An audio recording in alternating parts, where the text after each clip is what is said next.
Good morning. Yeah, man. Day after the election, and we are back up in this thing. I'd like to welcome everybody to this post-election episode of Planet Hog, man. And, man, we got some stuff to talk about because some wild shit just went down. Now, before I get started, I just want to say that, what is that? What the hell is that? Anyway, before I get started, I just want to say that all as the time I'm recording this, which is 5:17 a.m. on November 4th, obviously 2020. A lot of this stuff will be subject to change as the day goes on. But man, I am first and foremost, I'm very, very pleased with the state of Florida. Florida showed up and showed out for President Trump. It was a shellacking what he did to Joe Biden in Florida. I think the last thing I saw, let me see if I have it here. Pull it up real quick. I don't think that's, oh yeah, that is Florida because it's, yep. Okay, so the last thing I saw, and this is from Decision Desk. I will obviously include all the links to the things I'm citing in the description box today, as per usual, but especially when I'm talking about this. But yeah, last tally, man, he put it to Joe Biden. He beat him by 4 points in Florida.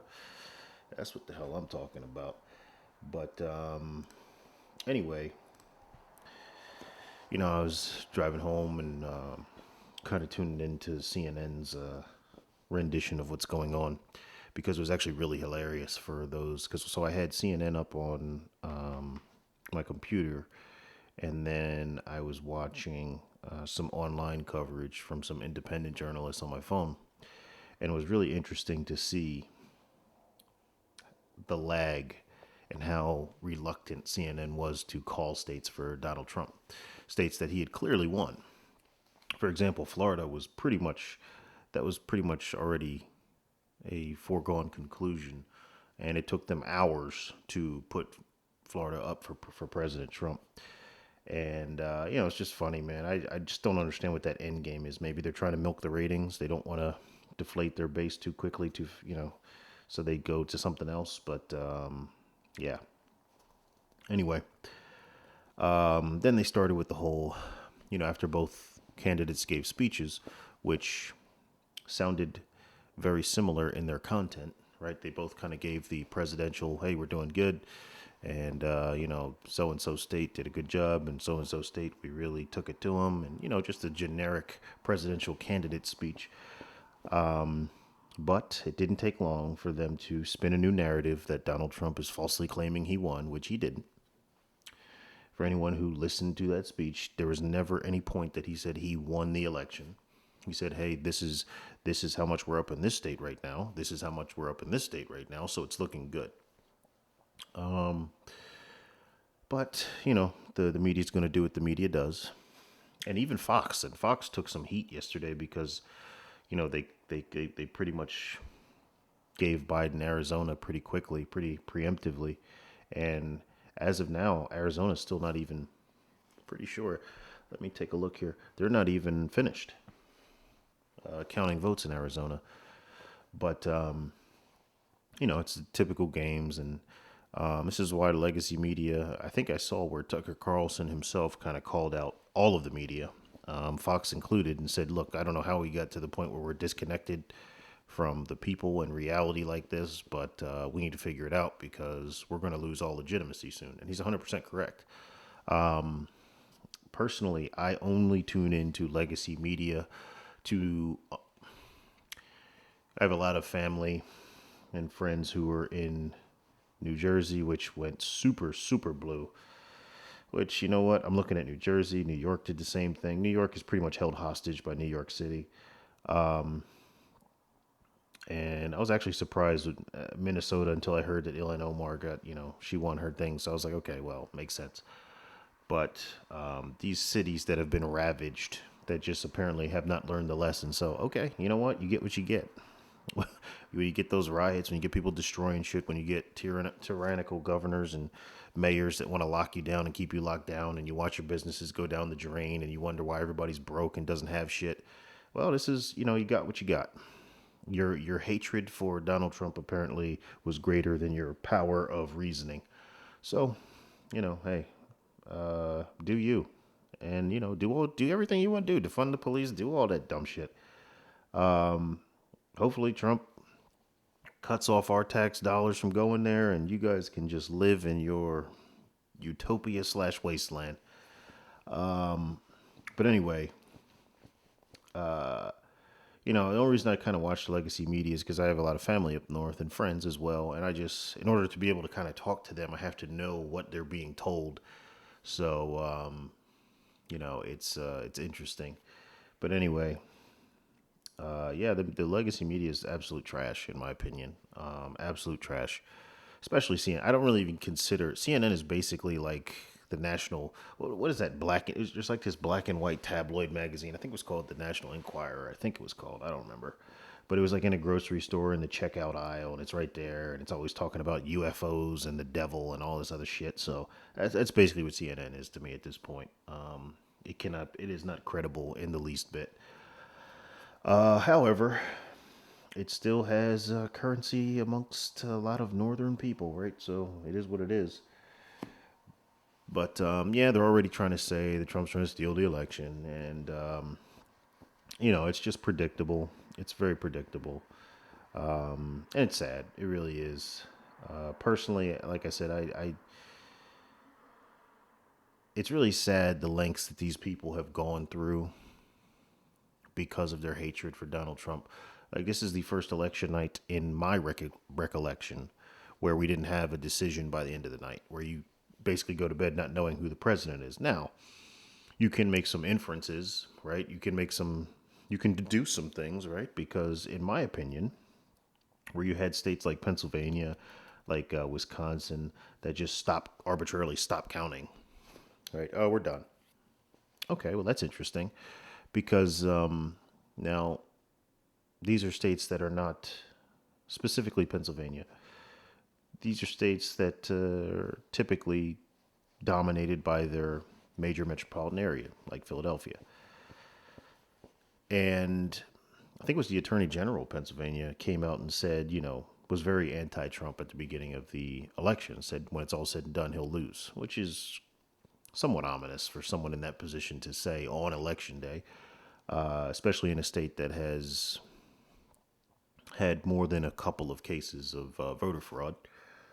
But anyway, that aside, it's somewhat interesting that all of a sudden they stopped counting votes, and Trump, he was up by a lot in Pennsylvania, right? So it stands to reason that these people are pro Biden. So immediately I'm like, okay, well, if it was good news for Joe Biden, I don't think they would be hesitant to give it. If it were good news for Joe Biden, I think every news outlet in America would be lit up right now, running with the great news. Joe Biden wins the presidency, right?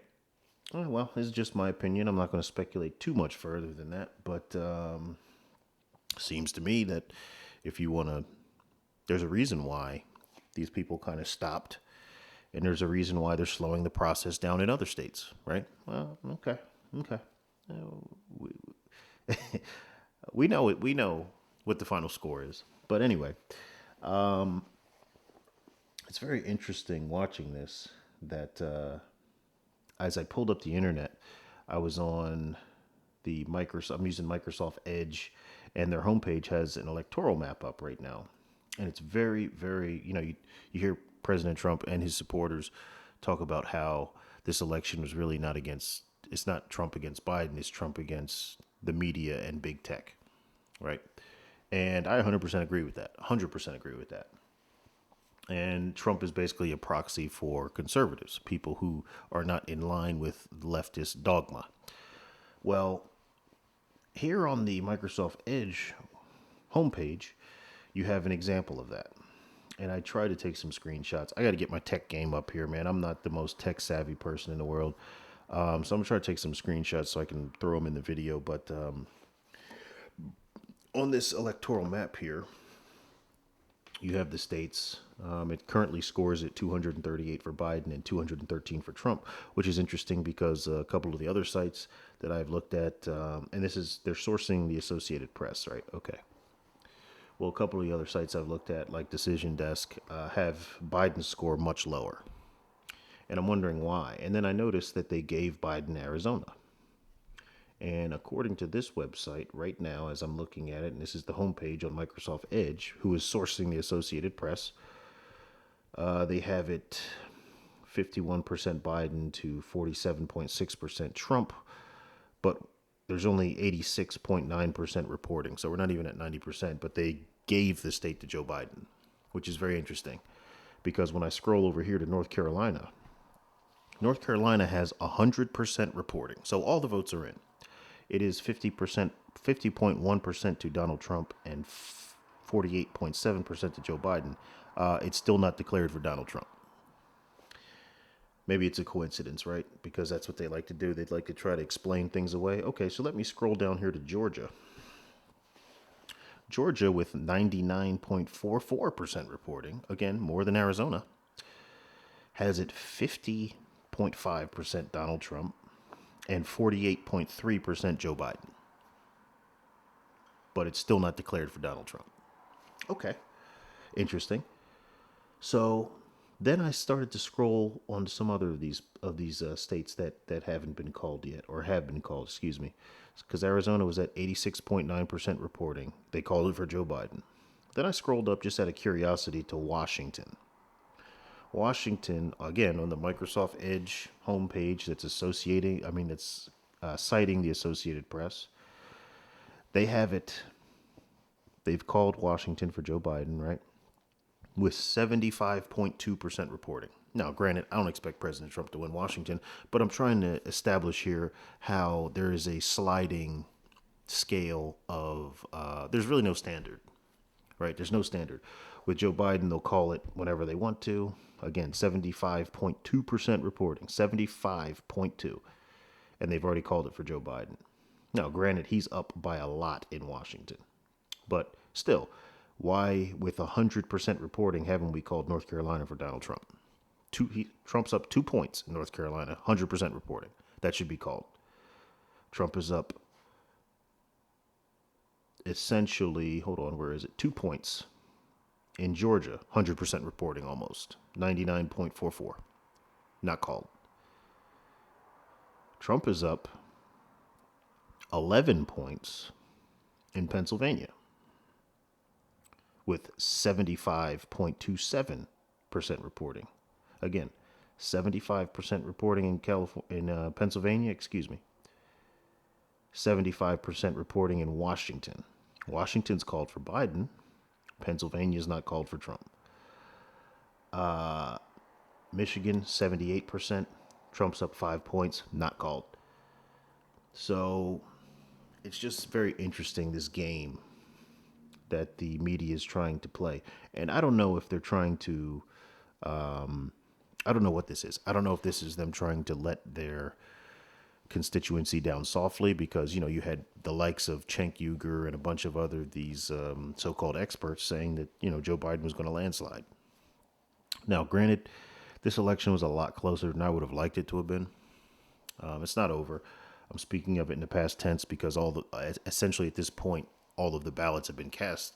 It's just a matter of counting them out now. But essentially, this election is a lot closer than I would have liked. I'm certainly alarmed by some of the things I'm seeing. Namely, again, you had these cities that were devastated by riots that, for all intents and purposes, haven't learned the lesson yet, right? They're going to stick with their current insufficient leadership. Okay. And then you have certain states that are basically held hostage by megacities, right? Illinois, basically held hostage by Chicago. New York, basically held hostage by New York City. And it's unfortunate, but it is what it is. I actually haven't pulled up California yet. California is very interesting. I want to see how that played out. Now, California went super, pretty, wow. Pretty much anything that's not in the northern part of California is blue. Well, you know, and that's how this works, right? People vote for what they want. Okay. I just choose to not be in those places. Like I said, Florida did me proud today. Texas was a little closer than I would have liked. Then the other dynamic that was kind of unfolding, because if you look at Texas now, it's not as close as it was. And they're still only at 88.69% reporting at the time I'm recording this, but called for President Trump. But, you had a lot of these states that some of them counted the mail-ins first, and some of them counted the ones that were actually cast at the polls first. So, you get different kind of things or whatever, or different kind of readings. But, yeah, man, I just think it's interesting, this game that's being played. And again, I don't know to what end. I don't know if they're trying to kind of let their constituency down softly, or I don't know if it's just, they want to make it seem like they're winning so that when, in my opinion, President Trump wins again, they can say, oh, he cheated somehow. I don't know what it is. But I don't think that I don't think Joe Biden's winning this. I just don't. And they just bumped his score up again as I am recording this. They bumped him up to 238. All right. I'm not seeing where they're getting that from, but okay. So anyway, that aside, there were a couple of interesting initiatives that got passed. The first one that I would like to talk about was the one I referenced yesterday, or it was either yesterday or the day before, about Prop 16 in California, where they were going to repeal the Civil Rights Act. So it was named the Affirmative Action Amendment. And I am pleased to say that did not pass. So, kudos California, who could have seen that coming. Did not pass. So it is still illegal to discriminate in California based on skin color, gender and all that other stuff, the stuff that you shouldn't be discriminating on. So good for them. Like I said, pleasantly surprised. Fully expected that to pass, but it didn't. And, kudos on them. As a matter of fact, I can pull that up right now. And that'll be from Ballotpedia that has it. And again, I'll include all of this in the description box. But as of, what time is it? 5:21 Eastern Time, November 4th. Okay, so as of about 13 minutes ago. They're at 83% reporting. And it's at 55% no and 44% yes. So closer than I think makes sane people comfortable, but apparently there's still enough of a contingency out there to make sure that, segregation is kept at bay. But I want to talk about one in particular with Florida. So here in Florida, one of the things on the ballot was minimum wage, and that passed. Minimum wage has been increased in Florida to, I believe it's $15 an hour. And let me take a look just to be 100% sure here. I'm back on Decision Desk, that has it here. Let's see, raising the minimum wage. It doesn't actually say what it was. I think it's $15 an hour. But that passed by a lot. That was about 60%, 60.83% yay, and 39.17% nay. And, man, there are some people who are going to be very happy about that, obviously. But trust me when I tell you, that's going to be a Pyrrhic victory. That is going to be a Pyrrhic victory. But they'll get a first-class lesson in economics when some of them lose their jobs, when companies seek to find ulterior motives or ulterior means of production to phase them out, and when all of the, you know, bleeding heart people that said, yeah, I'm going to vote for these people to get their $15 an hour. Okay, well, when you go to Burger King and your Whopper is no longer $5, it's $8, there you go. You get what you get. So that is unfortunate because Chick-fil-A just got a whole lot more expensive. God damn. Anyway, that brings me to probably the most interesting propositions that I saw on the ballot. Now, California was interesting for a certain reason, obviously, a very nefarious reason. Florida was interesting for a very frustrating reason. Oregon is wow. So Oregon had two propositions I found very, very interesting. Proposition 1, I think it was 110. Let me pull that up real quick just to be sure. Oregon proposition, yep. Let's go chronologically. So we'll go 109. It is Proposition 109 and Proposition 110, right? So for those of you who are not Oregonians, Proposition 109 is the, oh boy, I had the pronunciation of this. I'm probably going to pronounce this wrong. I think it's pronounced psilocybin. I think that's how it's pronounced. But it's the psilocybin program initiative. And for those of you who are unfamiliar, we're basically talking about psychedelic mushrooms. It's basically we're talking about shrooms. A vote yes supports authorizing the Oregon Health Authority to create a program to permit licensed service providers to administer psilocybin producing mushroom and fungi products to individuals 21 and older. So we're just trying to legalize shrooms in Oregon.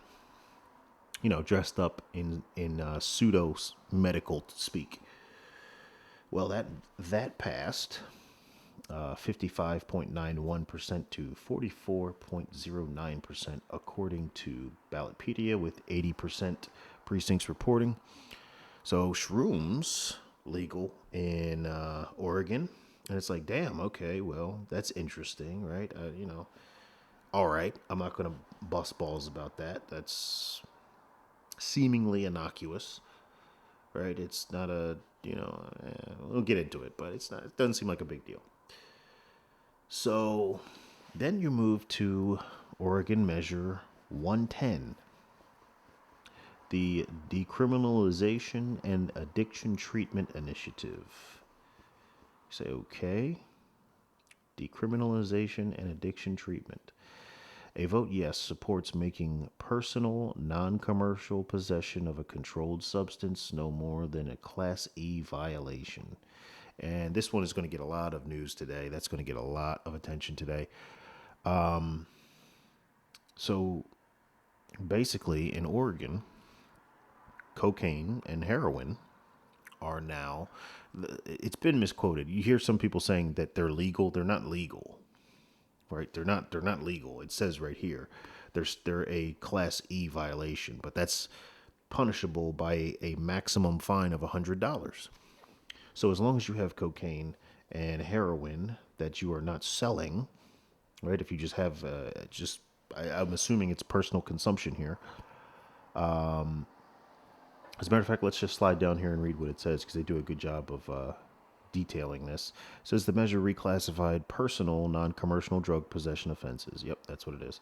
Possession of a controlled substance is in Schedule 1 through 4, such as heroin, cocaine, and methamphetamines, was reclassified from a Class A misdemeanor to a Class E violation, resulting in a $100 fine or a completed health assessment. I don't even know what that is. Individuals who manufacture or distribute illegal drugs are still subject to a criminal penalty. Wow. The Oregon Criminal Justice Commission estimated that convictions for possession of a controlled substance would decrease by 3,679 or 90.7%. Yeah, Yep, it's exactly what's going to happen. So Oregon is now the junkie capital of the United States. Congratulations, Oregon, on all of the drooling and syringes lining your streets. You deserve it. Well done. And what's interesting here is it's still illegal to manufacture these things, right? So I guess the gangs and the cartels just got a new pop-up shop in Oregon. That's interesting. But wow. So next thing is the drug addiction treatment program. That's part of this, right? The initiative established a drug treatment and recovery services fund that would receive funds from the Oregon marijuana account and state savings from reductions in arrests, incarcerations, and official supervision before transferring. So understand this.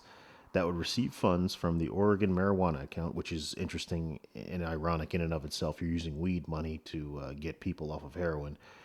Okay. And state savings from reductions in arrests, incarceration, and official supervision. Please read between the lines there. You know what that sounds a lot like?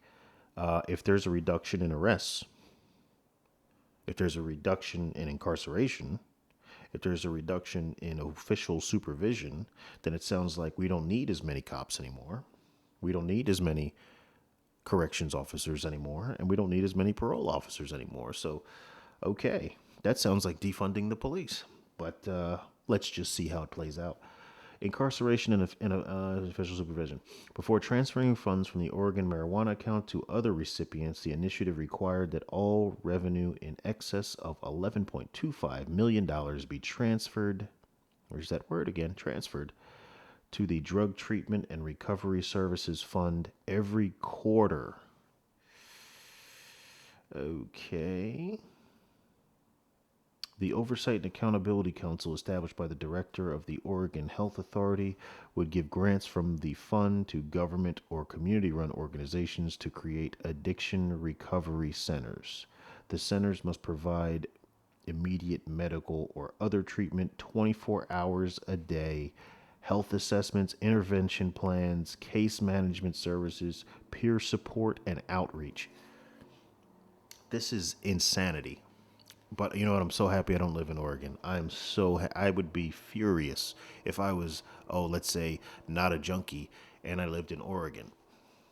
So you're going to spend this money to create these little bullshit little centers that are supposed to provide treatment. That's what's gonna. I guarantee you, they're gonna need way more money than their weed money and the money they're getting from pinching on corrections and law enforcement. They're gonna need more money than that just for treatment alone. For treatment for these people who cocaine, meth, heroin, you're gonna need way more. You're gonna need way more money than this. But let's just see how it plays. Oregon is it's like America's petri dish now. It's, just all the weird, dumbass ideas. Just put them in play in Oregon. Let's just see what happens. Fuck it. They don't give a shit about their state, so why should the rest of us? Every fucking insane idea that every state wants to pass, flush it through Oregon first, and let's just see. They got junkies up there. So, they'll need money for their drugs, right? So let's just, test shit on them. Fuck them. Let's see. The city centers, yep, 20 health assessments. I don't understand why we're wasting money on health assessments with people who are willingly taking methamphetamines. Why? It seems like they don't give a shit about their health. Why would we? Hey, well, why am I saying we? Them. All right, fuck it, do it. Case management services. That's interesting. Peer support and outreach. Yeah. Okay.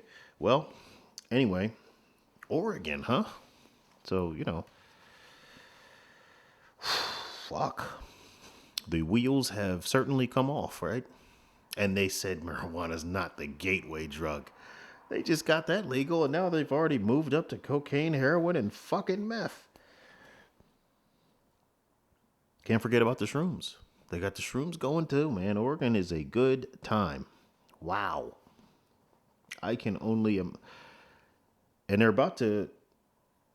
I want to. I have to follow up and see because I know that there's a mayor. I think it's a mayor that's on the ballot that is a full fledged and self avowed Antifa. So they're about to get just the hat trick of horseshit going on up there, and it is going to be it's going to be entertaining. I'll tell you that. Once we get all these votes tallied and everybody stops sitting on their hands because they don't want to tell their constituencies that ooh, 45 won again. I'm going to propose that we build a wall around fucking Oregon. God damn, all the good people up there, get out. Get out while you still can. This shit is insane. Oregon is a junkie's paradise. Well, anyway, that is what I have for you today. I am going to hop off here because a couple of these states are going to start retallying here. Actually, they probably should have already started. I was told that Wisconsin was 5 a.m. and I think Pennsylvania's back on it at 10. So we'll see if they can finish counting today, or if for whatever reason they can't finish counting the rest of their votes today, or tomorrow, or the day after, or maybe it just keeps going. I don't know. We'll see. To me, the longer they drag their feet, the more apparent it becomes to even the most laggard of all of us who really won. Anyway, until the next time, ladies and gentlemen, peace.